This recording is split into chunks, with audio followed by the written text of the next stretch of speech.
Thank you so much for having me here in this wonderful community and this beautiful space. I always love coming and speaking here because it feels like a little bit of heaven came down, and that we can come and remember beauty, remember community, remember who we really are and who we mean to be. So I'm here this morning to talk about forgiveness. As Pete said, I've been talking about forgiveness for 25 years now, and I'm still learning it. It's still really, really, really good. And I think it's one of those spiritual life skills that we're learning for a lifetime. You know, there's a couple of important things that is part of our human curriculum, and none of us get out of here without visiting it in some degree. And I am delighted to share with you my ideas around how forgiveness is accomplished, because more and more people are getting clear about the why of forgiveness, that it's for us, that it frees us, that it helps us to move ahead, that it's good for our health. The why is starting to get into our culture in a new way. It's really kind of cool, because after a couple thousand years of unconditional love and forgiveness being a main message in every world religion, people are starting to finally say, well, what about forgiveness? What about that? But how do you do it? I thought I did, or I forgave him. I wrote 29 pages of forgiveness words, and I burned it and whatever, but I still kind of feel like I resent the guy. So that's because forgiveness is a deep and powerful and important spiritual experience that's truly transformational. But because being a person is a complex and difficult thing to master, we have to work through our issues in different levels of us, in different steps and stages. So I'm going to talk a little bit around some of the misunderstandings that people have about forgiveness, and then I want to talk about the 8 steps to accomplishing forgiving another person or situation. And I'll talk a little bit about the really important notion of forgiving ourselves, which is the most difficult and the most important thing of all. And I teach this method in workshops, weekend workshops, about 4 to 6 times a year. We've got one coming up in January. So if you have something that's like, oh, I don't get to move on and create the new me until I really finish this story, I hope to see you in January.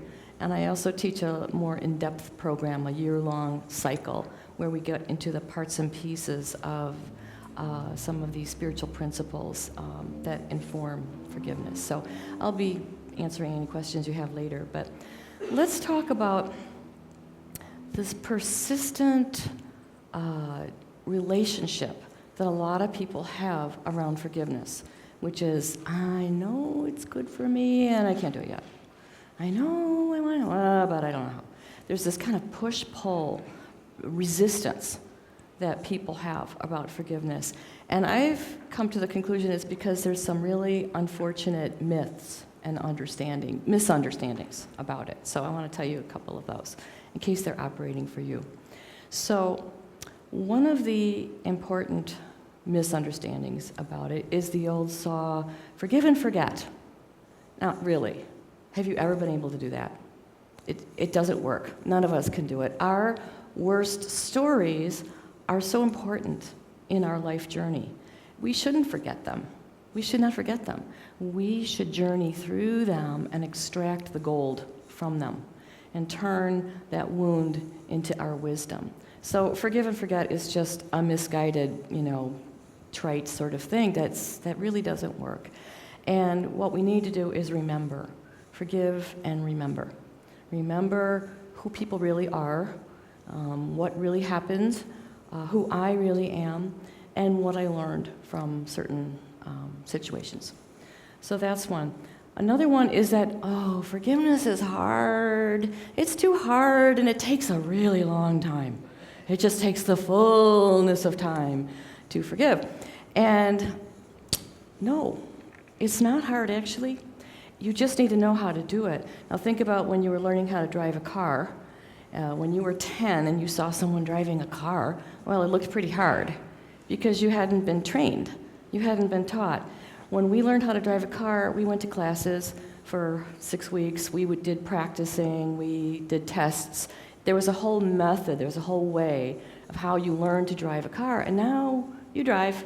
It's a life skill. You do it. It's no big deal. But when you were first learning, you had to learn the parts and pieces of it, and you had to practice it. And forgiveness is like that too. So it's not actually hard. It does require that we visit our pain, really honestly, and that we travel through our pain, right through the middle of it, and then out the other side. And of course, nobody's very fond of pain. So, the resistance is around, I don't want to feel the pain. But think about also if you had a rotten tooth that was really hurting you and you couldn't think about anything else. Sometimes one of our forgiveness issues is like a throbbing tooth in our psyche, and it won't stop until we go to the dentist. And we finally get the will together that says, you know what, I'm going to deal with this. I'm going to go there. It's going to hurt a little bit more for 45 minutes, and then it's going to feel better. And in my experience, this leads into the notion that it takes a long time. It takes about 45 minutes. Most of the sessions I do with people, we get through the intensity of what has to happen to release this issue totally in 45 minutes. And that's because we break it down into the right size of a piece of an issue to tackle at a time. And you get through it. And then later on, here's another facet of that thing. And then you get through it. When I'm talking about big things like forgiving our parents, or forgiving your ex, or forgiving somebody who abused you, that doesn't happen just in 45 minutes, but as you are ready, as you go there, you can take these stories into their components and launder them, so to speak, in a short amount of time and put it to rest. And this is kind of a radical contradiction to how we've been thinking about forgiveness takes so long. The longest part is getting to step one, which is being willing to go there. And that has to do with really understanding, what am I doing here? What is forgiveness? What am I doing? Because the next misunderstanding that people have about it is we're afraid that if we forgive someone, we're saying it's okay. No, it's not okay. Some of the things people have done to us were wrong, they were immoral, they were hurtful, they were even atrocious. We're not saying any of that's okay. We're saying that even though I have had to go through this difficult thing, I'm not going to carry the impact of it any longer. I'm going to remember it, I'm going to learn from it, but I'm not going to carry that little, numb, harsh ball of pain inside that is closing me down to all the goodness my life is trying to be about. So it's not okay. We don't say it's okay. And it's not about working things out with the other person. It's not reconciliation. And I'm kind of on a mission to put out a new definition of forgiveness into our world, because I think when the media, for instance, or when Oprah over 25 years or featured forgiveness, they were actually showing reconciliation. They were showing people talking things out or saying, I'm sorry, or I forgive you, or there's some kind of a between the people thing. And in a lot of our stories, we can't do that. Either the person has died, they're not around, we can't really, talk it out, work it out, or they're dangerous, or they're impossible, and we've just had enough of them, and we really just don't want to see them or try and talk about it. And in my model, forgiveness is completely an inside job. It's completely a private experience that you're doing for your own health, your own freedom, and it's independent of what happens between you and that person in the world in the future. It's independent of worldly actions like you can forgive someone and sue them. That's okay. You can forgive someone and divorce them. You can forgive someone and decide you're never going to see them again. You can forgive someone and put them in jail. It's a separate experience from the worldly action of what needs to happen between us and others.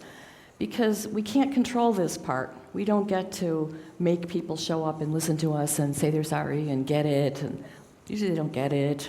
What we can do is process that whole experience inside our own space, reestablish our space, reestablish the boundaries of my life, and be comfortable with ourselves, be comfortable with all the things that have been happening in our journey. Now, some people like to say, there's things that are unforgivable. I'm sorry. But this particular thing, unforgivable. Well, you can do that, but do you want to believe that something is unhealable, not responsive to healing? Because what we're talking about is healing. Forgiveness is a healing for ourselves. So we empower ourselves by saying, as the title of my book says, everyone, everything. I'm going to walk this world with unconditional love. I'm going to create my life the best I can, and I'm going to forgive everyone and everything all the time as I go along, because it empowers me to do that. So I promise you, I've listened to some pretty terrible stories. Really, really awful, terrible stories. And these are the stories that are usually featured on the news. Oh, and this horrible, abusive, oh my God, and this, and then she forgave it. Isn't that amazing? Wow. And people watch these stories and say, wow, that person's amazing. I could never do that. They must be a saint or something. And then they turn away and don't look at their own list. We all have a list. You know what I'm talking about, list. We all have one, who's on your list. We turn away and don't do our business because we're thinking forgiveness is this big, big deal and it's reconciliation and I can't do it. You can do it. You can make your list of disappointments and injuries and traumas and neglect and all the things that have diminished you. You can make your list on a spiral notebook, piece of paper, and you can get bigger than that list. And that's what forgiveness is about. It's about getting bigger than our pain. Because we are. In our souls, we're bigger than any of the painful stories that we have. And you don't have to be a saint to forgive something really atrocious. I have seen many, many ordinary, courageous people put a terrible story to rest in a relatively short amount of time. Because they were ready, because they understood what forgiveness is and isn't, because they had steps, 8 steps, because they were educated about what's in those steps and why they work. They were helped through the process with some support, and a miracle happens every single time. And the reason that I'm still in the forgiveness biz after 25 years, besides that I have my own humanity to deal with all the time, is it's beautiful. It's a beautiful thing to see someone come into my workshop or my office on Friday night, kind of like a little in a box, a little tied up, or carrying a darkness, carrying a shadow, carrying some terrible, ugly little story that they feel like, wow. And for some reason, I had this ugly story happen to me, and it's made me feel less worthy in this world, because why did this ugly story happen to me? And the real gift of the experience of forgiveness, and this is a whole different thing than talking about it, and there's a whole lot of talking about it we can do, but the experience of it is what we're all craving when we come to church, when we lie on a healer's table, when we go off to the woods and look at the sky and pray from the bottom of our hearts. We're looking for a certain experience. And surprisingly, it's forgiveness that gives it to us. And I think that our human experience is this amazing struggle between these feelings of being wounded or cast out or not belonging or being a little different, or on some level, our life isn't as worthy. It doesn't match up the picture that we thought that my life was going to be. And therefore, I can't honor it. I walk around with a little bit of shame, a little bit of hiding. And what happens at the the culmination of the experience of forgiveness, because you have shed this veil and this block of stagnant old energy, your soul slides in to your person and lights you up. And the experience of forgiveness invites us to come home to our real self, to be in our real self. It invites us to experience that we are loved, that we are truly loved. And I know, we people of faith, we know God loves us, we know the universe wants us to thrive. We know these things in our heads, and we're studying it, and we're working it, and we're hoping for it. But I don't feel it yet. I still feel kind of crappy. I still feel kind of resentful. I still feel kind of less than other people. That's because we haven't had that experience of our soul sliding in to us and saying, darling, you are loved, you are here, and you have your own worthy life, your own worthy space. So I find myself thinking about all the imagery and metaphors that are happening at this time of year during the winter holidays.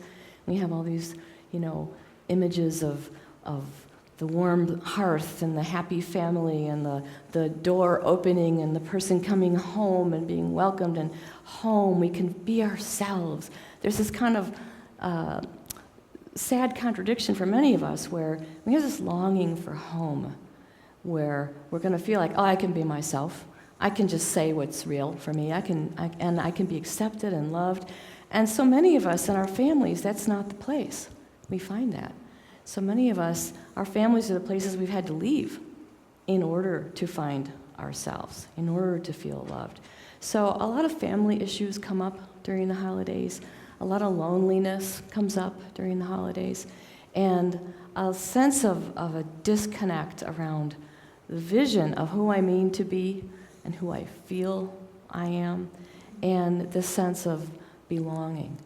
And it's just a really lovely thing to watch a person go through their story in which they have felt very alone and very different, and very weird, and very picked on, and isolated or pushed aside by someone or by a situation, and see them come into their dignity, to see them come into their own sovereign space, to be the king or the queen of your own life, and to be in charge of your domain, and to govern your domain in the way that is elegant and true to who you are.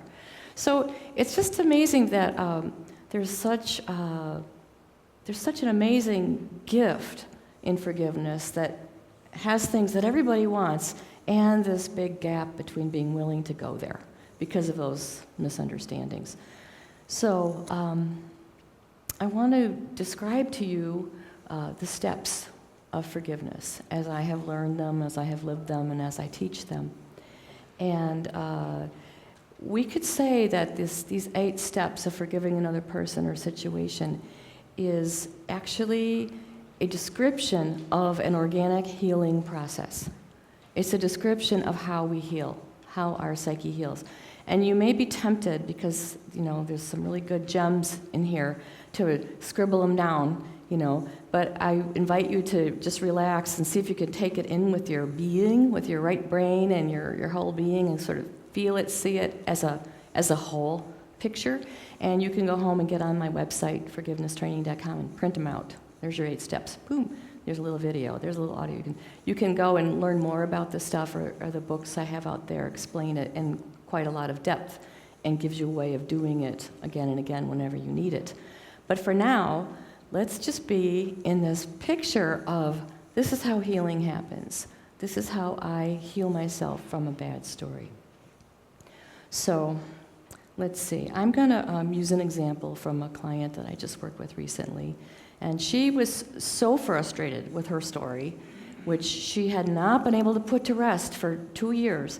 This insult happened in her life 2 years ago with a best friend who abandoned her. And she's good at working with herself, and she's put lots of things into places that she could not get over this. She was just going crazy with it. So she came from Delaware and stayed here for 4.5 days, and we did this stuff, and we healed it.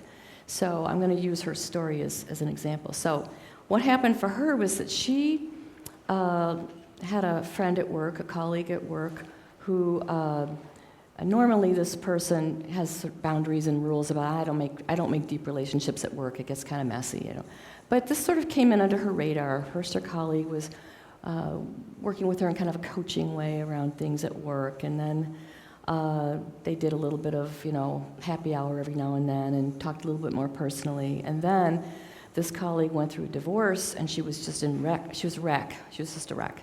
And she was broken open and very vulnerable and had some big needs. And this woman, my client, was very kind, and she spent a lot of time with her listening and being there for her. And they began a very strong, everyday girlfriend kind of life. Hey, girlfriend. Hey, girl, I want to do this? Yeah, I'm going to take the dogs out. Little daily life stuff started happening. And my client got so happy. She lives alone. She doesn't have a lot of relationships, but she got so happy with this steady, bestie friendship that happened in her life. But then at a certain point, it seemed like maybe people were muttering about, well, are they gay, and are they a couple? And her friend she couldn't deal with it. She couldn't, have people think that. That was maybe one of the things going on, that she was scared of the commitment that had developed between the two of them. But then this friend fell in love with a guy at work who everyone knew to be a player, someone who just does lots of extramarital relationships and is kind of a jerk, and nobody likes him. So her best friend falls in love with a jerk and then gets really absorbed in the relationship and abandons her. Stops connecting daily, stops making time for her, uninvites her from things so that the boyfriend can come too. And this woman just felt terrible. She felt completely bereft of a warm and important, steady light in her life. And her friend just disappeared on her. And this connected with a childhood issue of hers too. So sometimes when we have an issue in the present that's driving us nuts, it's because it connects to a deeper childhood issue, and that was the case with this person. So she came, and we worked the story through the 8 steps. And here's the first one. The first one is you become willing to move on. Step 1 is using your will. I will move on. I will let go. I'm going to get over this. I've had enough of this. I want to be about other things than thinking about this story. So step 1, like I said before, can be the hardest one to get to, because we're so wishing the thing would just change, or we're so judging that it was just wrong. Step 1, I will move on. She decided to do that. Step 2 is we have to express our emotions about what happened, our feelings. And this is the messy part. And this is the part that some forgiveness modalities skip because it's ugly. You have to do the big ugly cry sometimes. Sometimes you have to imagine murdering that person because you're so angry. You feel adrenaline in your body that wants to smash them, And, as an aside, I would say, if I was a really good entrepreneur, I think I would set up rage centers, like senior daycare centers. I would have rage centers because people get enraged sometimes when they feel really violated, when they feel really dissed. We have a violent feeling inside ourselves. It's just true. Humans are kind of violent, and we have to learn how to work with that part of us. So step 2, we use the device of an empty chair. We put an empty chair out in front of us, and I'm going to use this chair. Empty chair is great because it doesn't talk back to you. You can say anything to it. You can tell it it's a jerk. You can say it's a stupid idiot. You could say F you 1,000 times to this empty chair, and you're moving your emotional energy. You're moving this stuck anger inside you, or the heartbreak. You can cry and say, you broke my heart. And in step 2, when we're doing our emotional work, it's okay to be judgmental, not spiritual, violent, a big baby, selfish, sensitive, anything you want. You're just trying to move your feelings out of this stuck place inside you. And usually when we do forgiveness work, we've said a prayer at the beginning, and we've asked God, we've asked the universe to help us to complete this story and to understand that anything we say, the empty chair, is just a healing process. We're not actually cursing that person. If you say to the empty chair, I wish you'd die, which I have said to an empty chair a couple times, I wish you'd just die. I hate you that much. I hope I never see you again. You're such a stupid, worthless person. What was God thinking when she invented you? Just say these ridiculous emotional things to this chair. It only takes about 10 or 20 minutes of letting yourself go there to fall into the crying that's been trying to happen, to have the big ugly sob if it's there, or to really, really say these awful things that we have inside. We get those emotions out. At a certain point, when you have been letting your emotions out honestly, and it doesn't have to be dramatic, you could just be quiet and say, you were really mean to me. It really hurt me so deeply. And as long as you're touching that hurt while you speak it, it's a healing process. But it's not up in here. It's down here. Our emotions are here. They're not here. So here we understand. We understand, what happens. Here in our spirit, we have compassion. We have empathy. Here in our human emotional self, we hate. Because the mind and the emotions are in different circuits, and they each demand their own truths. The emotional truth, say we're dealing with an addict, and they keep disappointing us with irresponsible behavior. Well, the mind goes, they've got an illness, they've got a disease, they haven't really, sought sobriety yet, they can't, I understand. And the emotions go, you messed with me. You really, really messed it up. I hate you. So different circuits, and they need their own truths. At a certain point of expressing your emotions, you feel a little bit of okay, that's enough of that. I'm done crying with that. Who's experienced that feeling when you've been recovering from something, when you've cried long enough, and you feel this little shift inside that says, all right, that's enough crying. Now what? So now what is step 3? And step 3 is where the rubber hits the road with starting to forgive, because step 3 is where we start saying the meaning of forgiveness, according to this way, which is, I'm going to release my expectation of you. I've had an expectation of you. I've been carrying this. I've been disappointed constantly, and you can't meet this expectation. And the only power I have in this situation is to release my expectation. I can't make you meet it. So this is what my client had to do. She had to say to her friend in the empty chair, you know what? I would really prefer that you had kept me as a high priority in your life. But you didn't. And I'm done suffering about it, so I let it go. I released my expectation that you would keep me as a high priority. And she took some time and went inside, found all that place inside her that had been holding on to that. Oh, she won't make me important. She won't. She let it go. And I would prefer that if you were going to fall in love with someone, you'd pick someone healthy that I could, we could all be in community together around. But you didn't. You picked someone I don't even like to see. When I released my expectation, you would pick someone healthy. And I would prefer that I would still be smiling a few times a day because we had done a funny text, and then we went to go, have a drink together and laugh. I would prefer we were still doing that daily life thing, but it's changed now. The story has changed. And I release it. So when we say, I prefer something, we're honoring our feeling of what's right, our sense of justice. And we need to do that. Our values. This is what I think should have happened. Should have happened. Should have happened. Feels like this. Prefer feels like this. But I wish, I prefer. Okay, this is what I would have liked, but I released it. And as you do these releasing of these specific things, and we forgive in detail. That's why you've all experienced it does not work to take a big story and go, okay, I forgive you. I do. that I forgive you. No. The mind, remember the mind has its own circuit, the mind is a detail-oriented creature. The mind wants to say, oh yeah, well, what about that? What about that? What about that? And what about that time? What about that?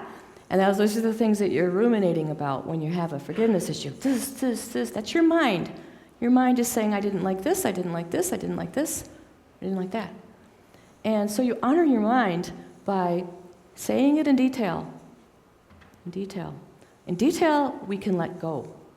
In a big chunk, we can't let go.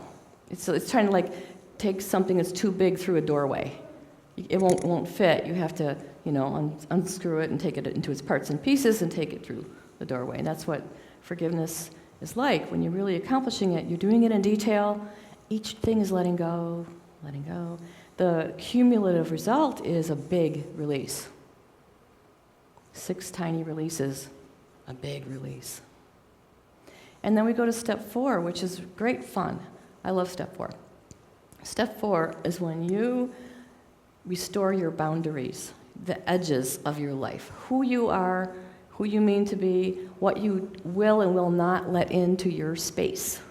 So we say to that person, you know what? I think you made a lot of mistakes here, but I'm giving you responsibility for your mistakes. They're not mine. This is all on you. This is between you and God. If you made bad mistakes, if you've created awful negative karma, well, the laws of karma in the universe will take care of that with you. I don't have to be your judge. I can step back and have a line here. This is my space.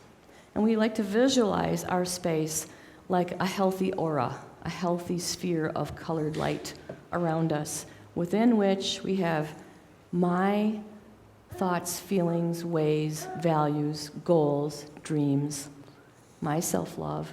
It's all here. And whatever this person is doing over there, it doesn't come slamming into my heart anymore.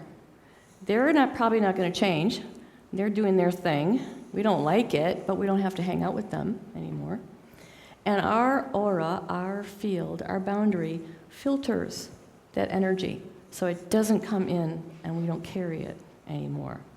So this is a concept that children understand. I taught both my kids about their bubble of light that they have. I taught them both about that they had choices around who and what came into their space. And they both worked it beautifully. They, would put their bubble on before they go to school because there was a mean kid there who was picking on them. And when they come home, we would do a little bit of step 2, where she'd have to punch the couch cushions and say, "I hate you, I hate you." So we did a little bit of forgiveness work with my youngest daughter, and in high school she became good friends with that mean kid that she'd had to beat up in the pillows.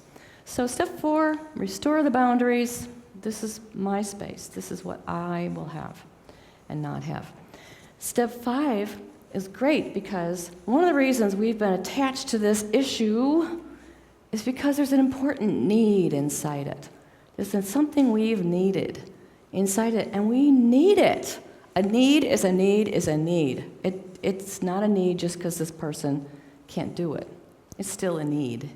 And sometimes we're trying to get something we need from the wrong person. Amen? We're trying to get something we need from someone who is not capable of meeting it, of meeting that need.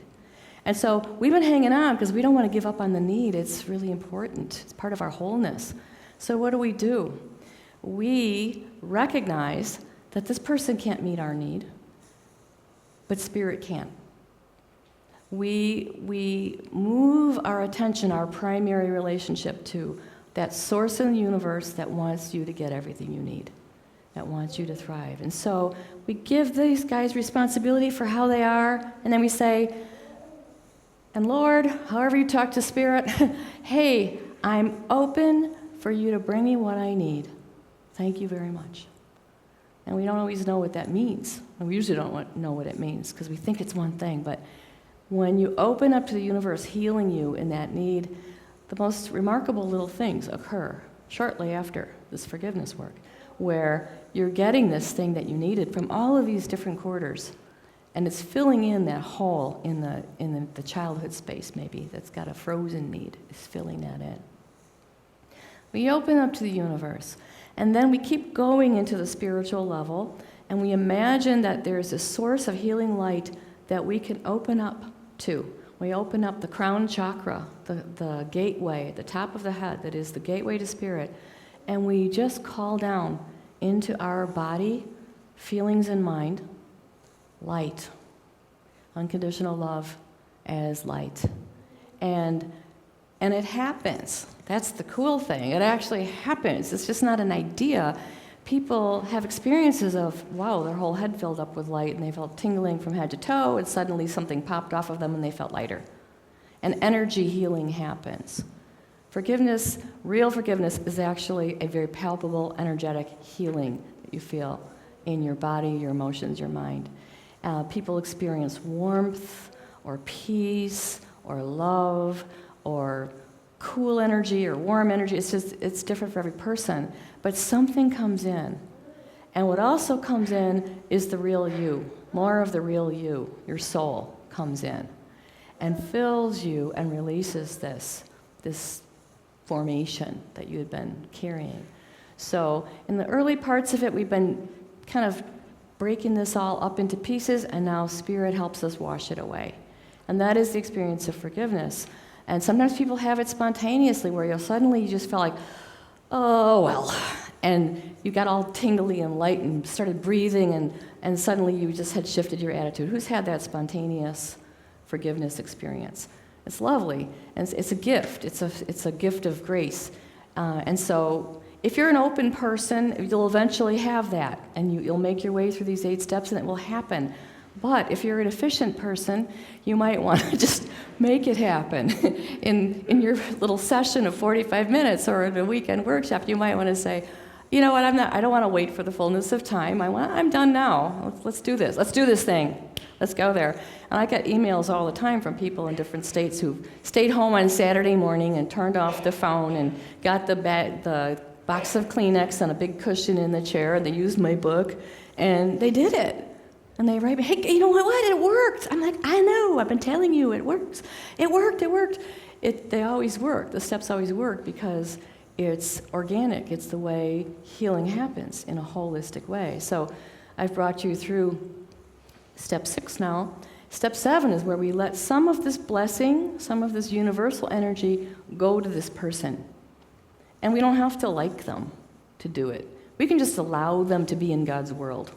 God allows, tyrants and criminals and saints and wonderful people alike to be in this world. We don't get to pick who is allowed here. We send them some love from this higher level, and we let them go. And then the last step is to see the good in the situation, to see the good in you, to see the good in them, to see the good in learning that occurred, and to rest your mind on that good in the future. That's what you're going to think about when you need to think about that person in the future. You rest your mind on the good. And so that's what this process looks like. And as I said, this could happen to you organically, spontaneously, over time, or you could focus it and go there and make it happen in the same way you learned how to drive a car, by learning the steps and doing them, and you're done. So it's like that, and I'm just going to say like a little tiny bit about self-forgiveness, and then we'll just have the floor open for a few questions if you have any. And self-forgiveness is really an amazing, sacred, simple experience. And there's a way of going there too. It's different than the 8-step method. There's a way. If any of you have been walking in the 12-step program, steps 4, 5, 6, 7, there's a whole section in there that's all about forgiveness and sharing your harms with another person, and then asking the higher power to take them from you, to take these character defects from you and to give you what you need. That's a kind of a self-forgiveness process. But the key, the essence of the self-forgiveness experience is that we get a glimpse of how God sees us. God doesn't see us the way we see ourselves. God sees us as just fine, perfect and whole God sees us like a cherished child that is struggling with their classrooms in life and wants to help us with our lessons, wants to help us. So there's just a way that being a human being is a rough gig. You know, we're very hard on ourselves, we're very conditioned, and it's hard for us not to be hard on ourselves. But the experience of self-forgiveness, once we determine to go there, gives us the relief of saying, oh, well, that's me, and I'm doing better with this now, and I'm willing to keep growing and learning. But you do it with this, again, this open hand, not this struggle sensibility. So those are some of the thoughts around what works to let go of something that you've been carrying. And I just invite you to bring forth any questions or comments that you have. Anybody? I love how you use the chakra. Wait. Here, Phil Donahue is going to bring the microphone over. Go, Phil. Okay. Thank you. I'm not used to this. It's kind of fun. I just love how you use the chakras, how you clean them out. Luckily, I've had that experience where I got a lot of the sludge out of my body, and I understand what you're talking about, and I think it's beautiful. Thank you. Sludge is a good word for resentments. Yes. But Kay, did you have a comment? I thought I saw your hand. Okay. Sorry, I'll let you have it after. I'm just curious because I have your book, and I'm just wondering what other people, professionals use your process, because in my mind it's so very needed, and I'd like to find out more about what's going on in the world regarding this. Well, I have trained up 12 teachers of this work, and most of them are local, and there's a couple in Iowa, and a couple in Memphis, and a couple out there somewhere. And I've trained about, 100 therapists locally in this method, but I don't know who's actually gone back to their practice and said, okay, let's do it. Because people are, I don't know why they're afraid of jumping in because they're afraid they won't get it right or something. If you are interested in working with someone locally who takes insurance and does this, I have a few names I can tell you later when we talk. And I have so psychologists, marriage and family therapists, nurses, clergy, just taught a room full of about 60 ministers in Iowa, and they were so happy that there's actually a way to do forgiveness. They're like, oh my God, people are coming to me all the time saying, I need to forgive, and I didn't know that there was an effective way. So it's around. It's still not widespread, but that's something that I hope will happen eventually. Thanks. Mm-hmm.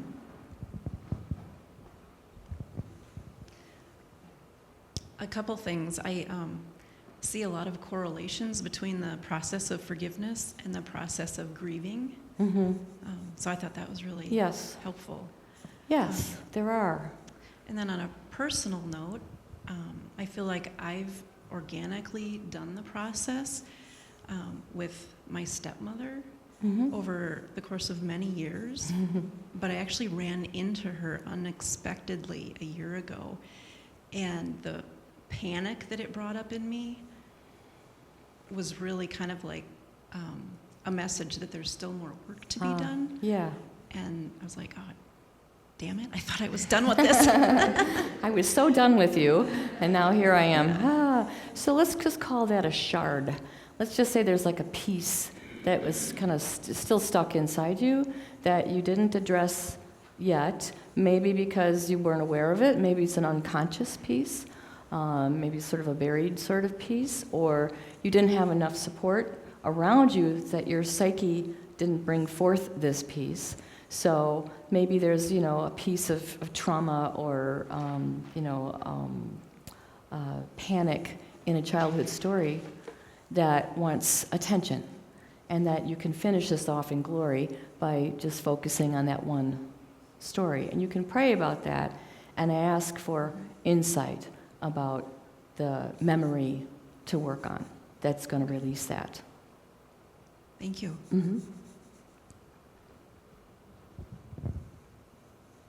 Anyone else want to comment or question? Hi there. Thanks for sharing. So I want to say that I think that these steps, a lot of us know intrinsically, but I think getting them in the correct order is difficult. And I'm really interested in the last step about kind of reframing the experience as a positive, and how initially when you go through some sort of pain, you'll have like friends tell you, well, look on the good side, but you can't yet.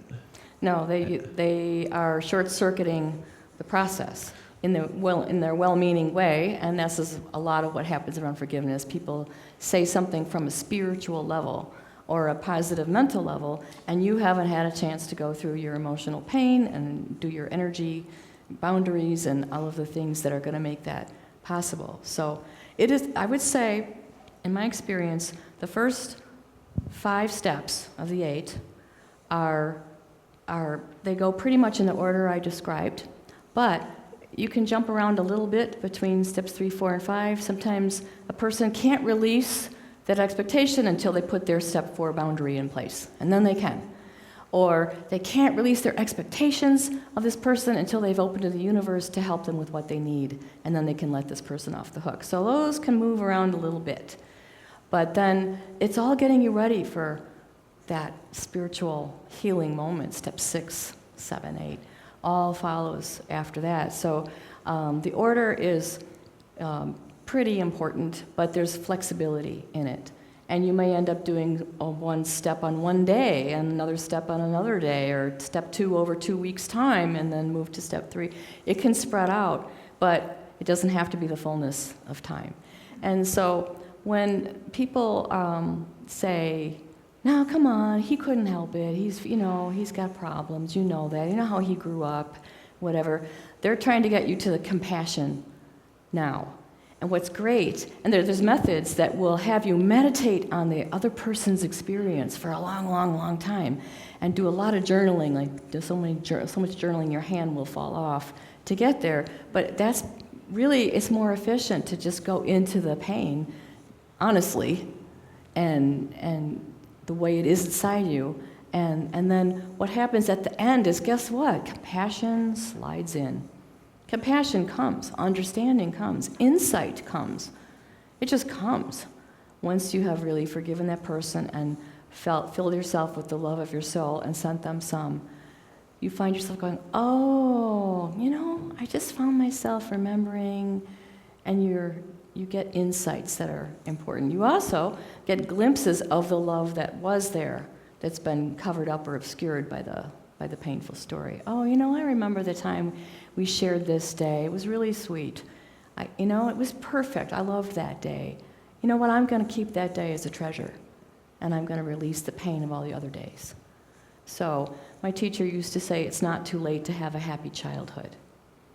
That as we go into the parts and pieces of our childhood that were fraught with pain, and we dissolve that, the things that were good come forward in our vision, in our memory. And my childhood's been getting better and better over these years. I've had a pretty happy childhood these days, and it doesn't change the fact that my dad was drinking until I was 15, and my mother was out of her mind, that I had too much responsibility as the oldest of 8 in that system, that I experienced a few rounds of terrible, awful, sneaky abuse in the extended family. All those things happened.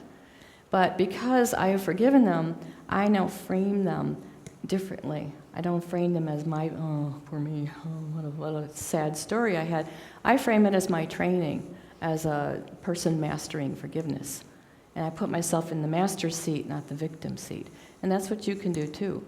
As you turn your stories into your wisdom, you are taking your seat in the throne of your own life, and you are claiming mastery of your life, of your gig. We only get to really master our own life, and we're the only one that can do it.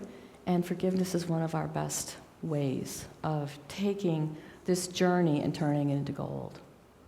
In our hearts and minds, all the circles around the planet today, in this moment, all the circles of good men and women and their families and their land. And we ask that we are part of this great awareness of the circle, planet-wide, that we all care about all of us, and that we all walk in the ways of unconditional love and forgiveness, that we can love our enemies, that we can find heart's friends everywhere.